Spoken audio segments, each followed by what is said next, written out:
It's not playing fair when it comes to Caitlin Clark. They just disrespected her in the MVP ranking, and the commissioner just went on record and shocked the world. Caitlin Clark's averaging over 25 points a game, but she's not in the MVP top 5. Weird, right? Well, get ready, because we're about to dive into why the WNBA commissioner thinks this might actually be a good thing. Trust me, you're gonna want to hear this. So here's the deal. Clark's been lighting up the scoreboard like it's on fire. She's dropping buckets left and right, making defenders look silly. But when the MVP rankings came out, boom, no Clark in sight. You'd think that'd be a problem, right? But hold up, because here's where things get crazy. The WNBA commissioner, she's not sweating it. In fact, she might be thinking, this is perfect. I know, it sounds insane. But what if I told you this whole situation could change Clark's career and maybe even the entire league? You know what's even crazier? This MVP snub thing might be exactly what the commissioner wants. It's like she's playing 4D chess while we're all stuck on checkers. But why? What's her game plan? For Caitlin Clark not to be in the top 5 of the MVP race is simply beyond me, bruh.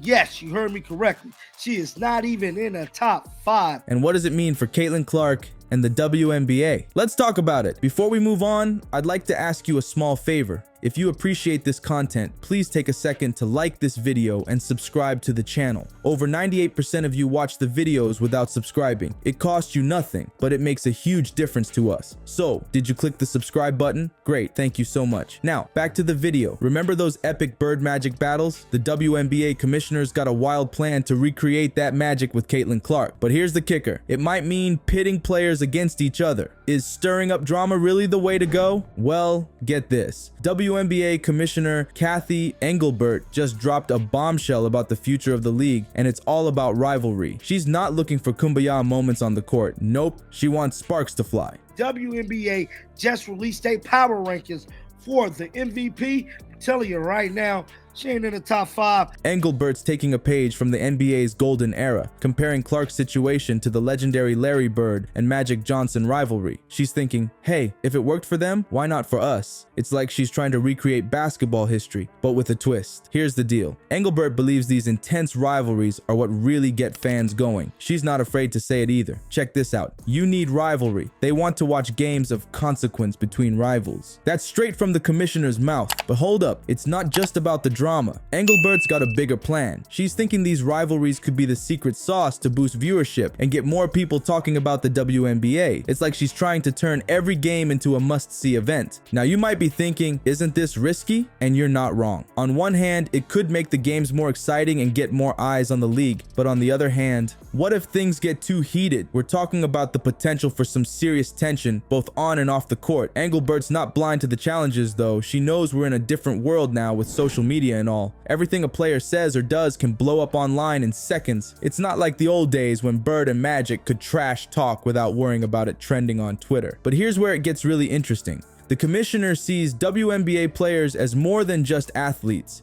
She's calling them cultural icons. Think about it. These players have massive followings, they're influencing fashion, and they're speaking out on important issues. Adding some rivalry into the mix, that could take things to a whole new level. So what's the end game here? Engelbert's betting that embracing these rivalries will not only make the games more exciting, but also attract more corporate partnerships. It's like she's trying to turn the WNBA into must-see TV, with every game feeling like a playoff battle. Now, let's talk about the elephant in the room. Caitlin Clark's MVP snub. The top 5 list is out and Clark's name is nowhere to be seen. But get this, could missing out on the MVP race actually make Clark more valuable to the league? It's crazy to think about, but hear me out. Clark's been on fire this season, dropping over 25 points a game like it's nothing. MVP ladder currently has A'ja Wilson listed at number 1.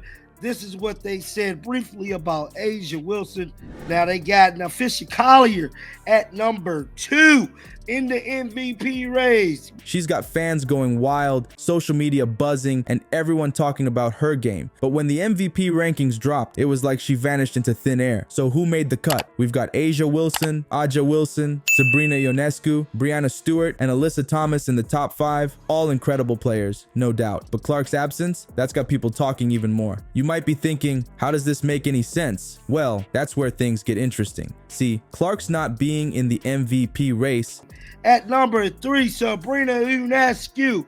Now, you would think Caitlin Clark will be somewhere in the first 3. At number 4, they got none other than Breanna Stewart. Number 5, they got none other than Connecticut Sun player Alicia Thomas. Has created this whole controversy. Fans are debating, analysts are discussing, and suddenly everyone's got an opinion on Caitlin Clark. It's like the old saying goes, there's no such thing as bad publicity. And in this case, Clark's MVP snub might be the best thing that could have happened for her visibility in the league. People who might not have paid attention before are now tuning in to see what all the fuss is about. But here's where it gets even crazier. Remember how Engelbert was talking about rivalries and drama being good for the league? Well, this MVP situation is stirring up exactly that kind of buzz. It's not just about Clark versus other players anymore. Now it's Clark versus the MVP rankings, Clark versus expectations, Clark versus the system. Think about it. Every time Clark steps on the court now, people are watching extra closely. They're wondering, is she gonna prove the rankings wrong? It's adding this whole new layer of excitement to her games, and it's not just about basketball anymore. Engelbert called WNBA players cultural icons, right? Well, Clark's MVP snub is turning her into even more of a talking point. It's sparking conversations about recognition, fairness, and what it really means to be valuable in the league. So here's the wild part. By not being in the MVP conversation, Clark might actually be fulfilling Engelbert's vision for the league. She's creating engagement, stirring up debates, and getting people invested in WNBA storylines. It's like the commissioner's plan is working, just not in the way anyone expected. Clark's making waves, but there's a bigger storm brewing. The Fever's entire roster has only played 9 playoff games combined. That's less than some veterans play in a single postseason. How's Clark gonna lead a team that's never felt the heat of playoff pressure? You thought the MVP snub was wild. This is where things get really crazy. The Indiana Fever just clinched a playoff spot for the first time since 2016. That's huge. But here's the kicker. Their starting lineup has 0 playoff games under their belt. 0. Nada. Zilch. Rebecca Lobo dropped this bomb on us, pointing out that the whole Fever team has only 9 games of playoff experience total. That's like bringing a water gun to a firefight